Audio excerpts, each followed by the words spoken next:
ताज means होता है crown, महल means होता है मतलब क्राउन। क्राउन होता है ना, ताज पहनते थे शाहजहाँ बादशाह, तो ये होता है क्राउन मीन्स। और महल का मीनिंग होता है एज ए पैलेस, तो इसको क्या है क्राउन पैलेस बोलते हैं। महल का मीनिंग पैलेस पैलेस घर, बड़ा छोटा घर होता है तो 2 बेडरूम आलीशान। अपार्टमेंट होता है, उसके बाद बड़ा बनाया जाता है तो उसको बंगला महल टाइप कहते है, बंगला बोलते हैं ना, बंगला। वो समझ लीजिए आप। हैं। ये पेंट हाउस से भी बड़ा है। ये बहुत बड़ा तो है। जैसे कि आप लोगों को पता है ताजमहल जो है एज ए मुमताज़ की याद में बनाया गया है उनके मरने के बाद। तो ताजमहल जो है वाइट स्टोन से बनाया गया है। इस वाइट स्टोन को जो है मकराना मार्बल बोलते हैं। ये सारा मार्बल जो है राजस्थान से लाया गया था, मकराना एरिया से। उस टाइम में कोई पेट्रोल का व्हीकल नहीं था। जितना भी स्टोन जो देख रहे हैं ये सारा का सारा स्टोन जो है बाई कैमल बाई हॉर्स लाया गया था। अब जैसे कि इस ताजमहल के ऊपर 4 पिलर जो दिख रहे हैं, कितने दिन लग गए थे इसे लाने में सामान? सब डिटेल्स में बता रहा हूँ। तो इस ताजमहल के ऊपर ये 4 पिलर जो दिख रहे हैं, चारों की चारों जो पिलर है ऐसा स्ट्रेट नहीं है, एंगल में 6 डिग्री आर को झुकी हुई है। 6 ओ माय डिग्री गॉड। चारों पिलर। वो इसलिए इसके जो मेन आर्किटेक्चर थे ईसा फनी, वो काफ़ी क्लेवर किस्म के इंसान थे। उन्होंने इसको ऑलरेडी प्लान करके चले थे। फ्यूचर में कभी भी जब मैं भूकंप वगैरह आए तो पिलर जो है इस बिल्डिंग के ऊपर नहीं गिरे। हाँ गिरे तो बाहर की तरफ। ठीक है। आगे वाला जो पिलर है एज ए गार्डन की तरफ है, बैक साइड वाला पिलर जो है रिवर की तरफ है, क्योंकि इसके पीछे रिवर है। Yes yes yes. तो इस वजह से इसको 6 डिग्री टिल रखा गया। तो जैसे कि मैंने आपको बताया पहले क्या है, जब मुमताज़ की डेथ हुई थी उसके बाद इसको स्टार्ट किया, जो कि मुमताज़ की जो डेथ हुई थी 1631 में उनकी डेथ हुई थी। डेथ के सही 6 महीने बाद इसका काम स्टार्ट किया था, 53 पूरा हुआ। जो कि मुमताज़ की जो डेथ हुई थी बुरहानपुर में हुई थी 1631 में। वहाँ से उनकी बॉडी को लाके करीबन यहाँ पे बुरहानपुर मतलब ये आगरा में ही है? जगह का नाम है। जगह का नाम, ये कहाँ पर है बुरहानपुर? ये आगरा में नहीं, आगरा से बाहर है। अच्छा। तो वहाँ से उनकी बॉडी को करीबन 6 महीने लाके केमिकल में यहाँ ला के रखा था, जो कि मैं आपको स्पॉट दिखाऊंगा कहाँ उनकी बॉडी को रखा था। तो 6 महीने के बाद इसका कंस्ट्रक्शन का काम जब स्टार्ट हुआ था तो सेंटर में जाके मुमताज़ की टूम को दफना दिया गया। ओके। उसके बाद में इसको पूरा बना। 6 महीने बाद? तो क्या और फिर उसके बाद मतलब इसे पूरा फ्रिज मतलब जैसे आइस में रखा था, बर्फी वगैरह में रखा था, तेल में रखा करते हैं। केमिकल कौन सा केमिकल यूज करता था, ऑयल वगैरह बॉडी में लगा के, जिससे कि बॉडी डिस्ट्रॉय ना हो, खराब ना हो। अच्छा। तो वैसे उसको रखा था जब तक इसका क्या है स्टेज बन रहा था। तो वो आर्किटेक्चर का स्टेज बना था, थोड़ा सा क्या इसका बाउंड्री बनाया था ताजमहल का। उसके बाद जो कि सेंटर में देख के मुमताज़ की टूम को दफना दिया, वो बॉडी को दफना दिया था। उसके बाद में उसका टूम बना के बाद में उसका कंस्ट्रक्शन स्टार्ट किया है पूरे ताजमहल का। तो जैसे कि मैंने आपको बताया शाहजहाँ की एज ए 3 वाइफ थी। ओके। पहली वाइफ की कब्र जो है वेस्ट गेट के बाहर है। अच्छा, जिस हमने एंट्री की थी जी हाँ। दूसरी वाली की जो है ईस्ट गेट के बाहर है, जो तीसरी पीएम वाली हाँ की अंदर में है। तो शाहजहाँ की जो 3 वाइफ थी, तो तीनों में से 2 वाइफ के कोई औलाद नहीं थी। शाहजहां की 3 वाइफ थी। 2 वाइफ के कोई औलाद नहीं थी। तीसरी वाली जो थी उनसे 14 बच्चे हुए थे। मुमताज जी, 14 मुमताज जी के मुमताज़ के मुमताज वो तीसरी है। तो मुमताज़ से क्या है 14 बच्चे हुए थे। तो डिलीवरी के टाइम मुमताज़ की डेथ हुई। उसके बाद में उनकी बॉडी को यहाँ ऐसे दफनाया गया था, बुरहानपुर से लाया गया। तो 2 वाइफ से उनको औलाद यूँ नहीं हुई थी, क्योंकि शाहजहाँ क्या है उनसे जो शादी की थी वो अरेंज मैरिज थी। तीसरी वाली जो थी वो लव मैरिज थी। मुमताज। तीसरी वाली मतलब मुमताज के साथ लाभ में ओके। मैं तीसरी की ज़्यादा फेमस है तो तीसरी की बता रहा हूँ। 2 का तो कोई सेंस नहीं बनता, क्योंकि शाहजहाँ के जो फादर थे अकबर, वो क्या एज ए पॉलिटिक स्टैंड लिया था, जो कि उन्होंने अपने लड़के से बोला था आप इस लड़की से शादी करोगे तो इस एरिया को हम कवर कर सकते हैं, ये हमारे राज्य में इंक्लूड हो जाएगा, पॉलिटिकल हमारे शासन से बाहर नहीं चलेगा। तो पॉलिटिकली डिसीजन था ये। तो शाहजहाँ ने ऑलरेडी अपने फादर से बोल रखा था आप मेरे फादर हो, मैं आपका हुक्म नहीं डाल सकता, मगर बट क्या है मैं क्या है किसी और लड़की को चाहता हूँ तो मैं उसी से शादी कराता हूँ। उसने एक चीज़ की परमिशन दी, लेकिन बोला आप कुछ भी करो मुझे मतलब नहीं, फिलहाल जो मैं बोल रहा हूँ आप वो उसको फॉलो कीजिए। तो इस वजह से शाहजहाँ ने कभी भी फिजिकल रिलेशन दोनों वाइफ से नहीं बनाया। इस वजह से उनसे कोई औलाद नहीं थी, उनकी दोनों की कब्रें बाहर है। और तीसरी वाली लव मैरिज थी, तो वो ऑलरेडी अंदर है, जैसे कि मैंने आपको बताया। तो इस ताजमहल के जो मेन आर्किटेक्चर थे ईसा फ़नी थे, जिन्होंने इसको डिज़ाइन किया। क्या नाम? ईसा फ़नी, ईसा पानी। ईसा फनी ना? ये ईरान से थे। अब जैसे कि आपने हिस्ट्री में पढ़ा होगा, ताजमहल बनने के बाद शाहजहाँ ने सभी वर्कर के हाथ काटे। जी। हाथ काटे? अब मुझे इसका कारण जानना है क्योंकि ये बहुत ही नेगेटिव हाथ इम्पैक्ट कटने का पड़ता है। कारण क्या था? ये रियली नहीं, ऐसा कुछ हुआ ही नहीं। ऐसा कुछ हुआ ही नहीं। जी। अच्छा, लेकिन अब मैं आपको बताता हूँ क्यों ऐसा नहीं हुआ था। हिस्ट्री में लिखा हुआ है हम्म। कि 22,000 लोगों के हाथ काटे थे, हाँ, बट हाँ, एक्चुअल हाँ, क्या हाँ। है, ये रियल ये नहीं है। पढ़े हैं। रियल इफेक्ट मैं आपको उसका बताता हूँ। आप खुद सोचिएगा, उस टाइम में 22,000 लोग जो काम कर रहे थे, बहुत तादाद में हुआ करते थे। 22,000 लोग यही काम कर रहे थे ताजमहल। ताजमहल बना रहे थे ना। 1631 की बात बता रहे हो आप ना? हाँ, मैं उसी टाइम की बात कर रहा हूँ मैं। उस वक्त तो बहुत कम लोग थे, आबादी का काफ़ी कम थी। वो ये भी तो वही दो कह रहे हैं। 2022 चल रहा है। कितनी यार में बता रहे थे? 22,000 लोग। मतलब वो 1900 1631 31। 1631 तुम पैदा नहीं हुई थी। हाँ, आप बताइए। पैदा तो आप भी नहीं हुए। नहीं, मैं तो था। 1631 में 22,000 लोग जब काम कर रहे थे, तो 22,000 लोग उस टाइम में बहुत तादाद में थे, जो कि आज की डेट में 22,000 कुछ भी नहीं है। जी बिल्कुल ही, आप एकदम सही पकड़े आज की हैं। डेट में कुछ भी नहीं है 22,000, क्योंकि ताजमहल में भी एवरी डे आप इस टाइम 30 से 35,000 टूरिस्ट ताजमहल देख के जाता है। होगा। तो 22,000 उस टाइम में काम कर रहे थे, बहुत हुआ करते थे। आज के टाइम में कुछ नहीं अच्छा, है। अगर आज के टाइम में ताजमहल कॉपी करे कोई, कर पाएंगे? कर तो कोई नहीं पाएगा, और एग्जैक्टली भी नहीं उतार पाएगा इसका जो व्यू है।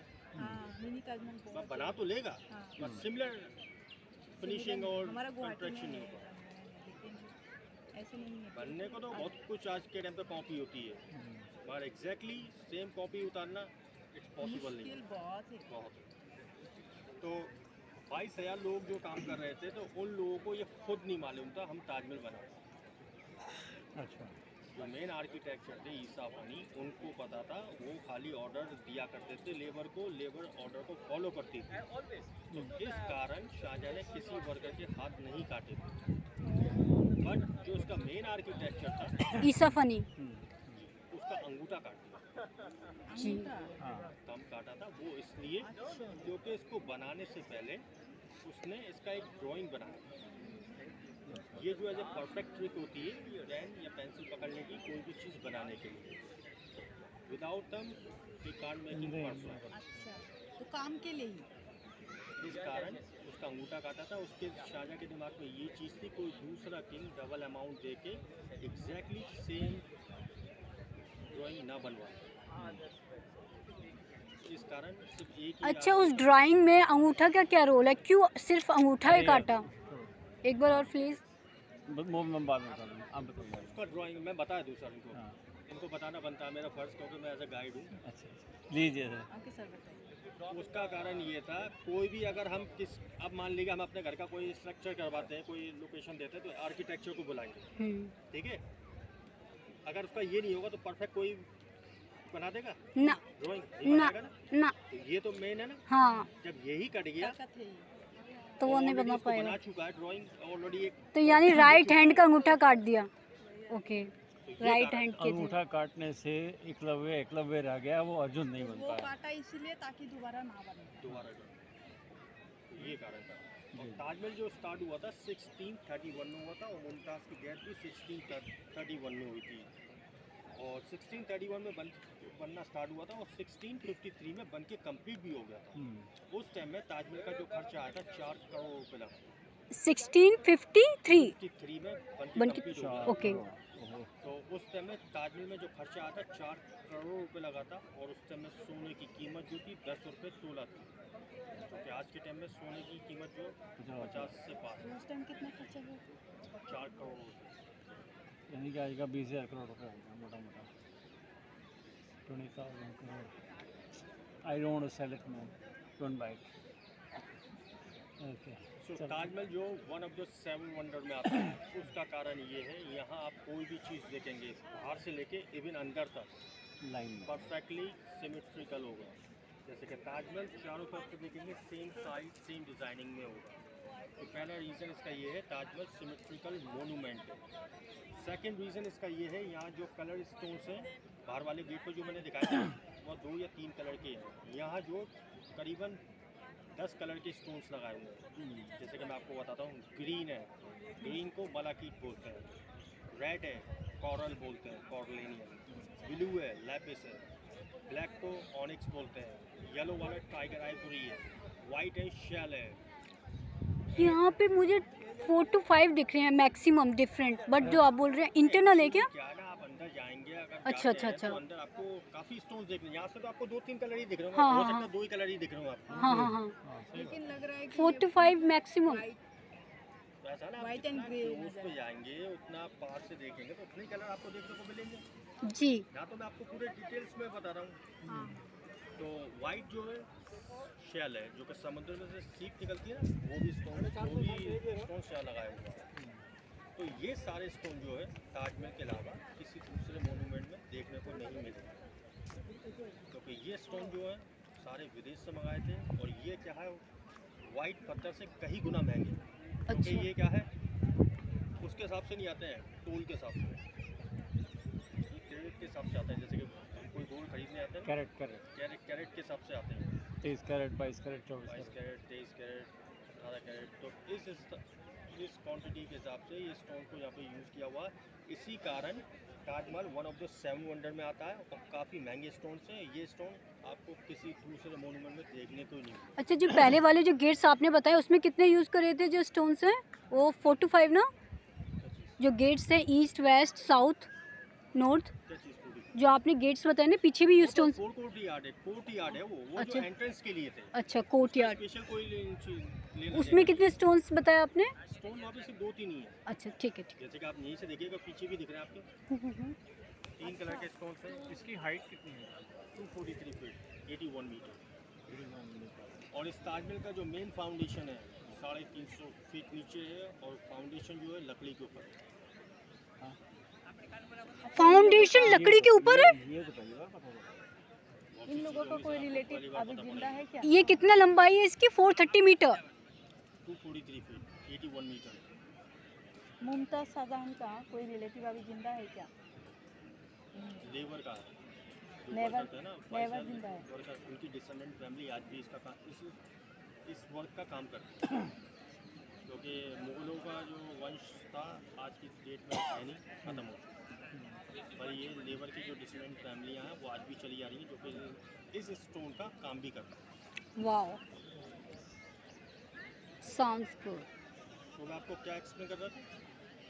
लेंथ ब्रेथ तो जैसे कि मैंने 83 फाउंडेशन की एक्सप्लेन कर रहा हाँ था। लकड़ी का बता तो वो लकड़ी क्या है 350 फीट नीचे। उस लकड़ी की खासियत ये है, जितना ही ज़्यादा पानी एब्जॉर्ब करेगी उतना ही फाउंडेशन स्ट्रॉन्ग भी होगा। वो लकड़ी क्या है, उस टाइम भी बाहर से मंगाई थी, वो एक स्पेशल तरह की लकड़ी है। तो इसको रिवर के नज़दीक बनाने का कारण भी यही था, जो कि फाउंडेशन को क्या है, वाटर मिलता रहेगा, वुड जो एब्जॉर्ब करती रहेगी पानी को, तो फाउंडेशन की लाइफ बढ़ती रहेगी। तो इसका ये आपने बोला 350 फीट नीचे लकड़ी है, ठीक है, वो अब्जॉर्ब कर रही है। और इसका फिट की टर्म्स में की यूनिट में ऊपर वाला जो हाइट कितना बताया आपने? 243, ठीक है। अब जैसे कि देखिए यहाँ पे ये बिल्डिंग बनी हुई है, ये बिल्डिंग बनी हुई है, किधर भी बनी है। ये कैसे बैलेंस, यानी लकड़ी नीचे ज़्यादा है और ऊपर की हाइट कम है ना? ऊपर 243, नीचे 300। ऐसा है ना, उसका नीचे इसलिए रखा गया है क्योंकि वाटर जो है काफ़ी नीचे है। अच्छा, वाटर लेवल जो है काफ़ी नीचे है। और अब क्या नाम है, उन्होंने फ्यूचर में सोच के चले थे, अब फ्यूचर में ऐसा होगा रिवर का जो वाटर लेवल डाउन भी हो जाता है, तो जितना नीचे फाउंडेशन होगा उतनी नमी भी रहेगी। अच्छा, अगर मान लीजिए जमुना में इसके नहीं नीचे है, पानी है क्या? इसके नीचे पानी है क्या? वाओ, अभी मान लीजिए बरसात के टाइम है तो रिवर काफ़ी फुल है। बरसात के बाद क्या, रिवर का पानी सूख जाता है, क्योंकि आगे के बांध बंद कर देते हैं तो पानी आगे से आता नहीं, तो रिवर थोड़ा कम हो जाता है। तो नीचे क्या है, उसका फाउंडेशन 350 फीट नीचे है, तो नीचे क्या है, ज़्यादातर नमी रहेगी। अगर पानी का बहाव भी नहीं आ रहा है तो उस नमी से ही एब्जॉर्ब करती है। और सालाना हर साल के बाद जो वो मानसून आता है तो आगे से बांध भी बोलते हैं, तो पानी आता है तो दोबारा वो जितना भी होता है मट्टी एब्जॉर्ब कर लेती है, पानी को नीचे ले जाती है। अंदर का जो एनवायरनमेंट है वो मॉइस्चराइज रहता होगा, ठंडा कूल रहता जी होगा। जी देखिए जैसे हम देखने आए हैं ना, तो जिस तरीके से देख रहे हैं लोग आते हैं ताजमहल को देखने के लिए, एक्सप्लोर करने के लिए, तो ऐसे कितने दिनों से ये हो रहा है? जब से बना तब से ही हो रहा है? तो इस चीज़ की तो मैं आपको एग्जैक्टली नहीं बता पाऊँगा, मगर ये है 1947 के बाद जब ये हिंदुस्तान आज़ाद हुआ था, हाँ हाँ हाँ। तो उसके बाद ये अरे थोड़ा और टाइम लगा था। मैं एग्जैक्टली ये नहीं कह सकता, उस टाइम अंग्रेज़ों को भगाने के बाद ये टूरिस्ट प्लेस बन चुका था, ऐसा भी नहीं है। पर ये कुछ साल निकलने के बाद ये टूरिस्ट प्लेस बन चुका होगा, तो उस समय मैं भी जो नहीं भी भी हुआ जन्म है नहीं लिया लोग होगा। अगर देख रहे हैं तो देश आज़ाद होने के बाद में। हाँ, ये देश आज़ाद होने के बाद कुछ साल निकलने के बाद ये टूरिस्ट प्लेस बना। उससे पहले ये टूरिस्ट प्लेस नहीं। तो जैसा कि आज हमें एक स्टोन जो है काफ़ी इसको कितना साल, जो 7 वंडर है, इसको रजिस्टर करने में 1947 के कितने साल बाद इसे 7 वंडर में माना गया? ये तो अभी है, ये वो तो पहले हो गया। उस टाइम में ये मुगलों के टाइम में कोई 7 वंडर नहीं होता था। हाँ, ये कौन सी ईयर में माना गया? लाइक 1950 में, 1967, कौन से सन में? मतलब 1947 के कौन से? वन ऑफ द 7 वंडर का किताब में जो आया था ना, हाँ, ये आया था 2006 या 5 में आया था। ओके, वन पे जब आया था ये। अच्छा अच्छा तो अच्छा। 7 में तो बहुत काफ़ी टाइम से जब नंबर 1 पे भी रह चुका है ये, तो 2005 या 4 के अंदर में आया था ये, जब इसकी वोटिंग हुई थी। ठीक है ठीक है ठीक है। तो अब जो क्या है, सारे वंडर्स सारे अलग तरीके के हिस्टोरियंस यहाँ पे उन्होंने डिस्कशन किया होगा, पूरा आर्कियोलॉजिस्ट ने पूरा इस पे साइंटिफिकली स्टडी की हुई, तब देन और दे। इसमें ये भी देखिएगा इस ताज के अंदर एक ये भी खासियत चीज़ है, पहले क्या है पुराने वंडर थे काफ़ी टाइम तक रहे, जब नई बोटिंग हुई वो सारे वंडर भर हो गए, अच्छा, इंक्लूड ये भी था, ताजमहल भी था, एक ये ताजमहल जो था रह गया था, बाकी जितने भी वंडर से 6 सब भर हो गए। और आज की डेट में जो है जितने भी वंडर है वन ऑफ द 7 वंडर में एक ही है, और 6 जो हैं सारे नए हैं। तो उस टाइम में क्या और नई क्रिएशन हुई। जितनी भी चीज़ जो यूनिक बन रही है, डेवलपमेंट हो रहा है पूरा वर्ल्ड, तो उसके अकॉर्डिंग इसको कंपटीशन में रखा जाता है। तो आप लोग आगे घूम के आओ। घूम के आ सकते हो वहाँ? हाँ हाँ, जाओ ना। चले। अगर ये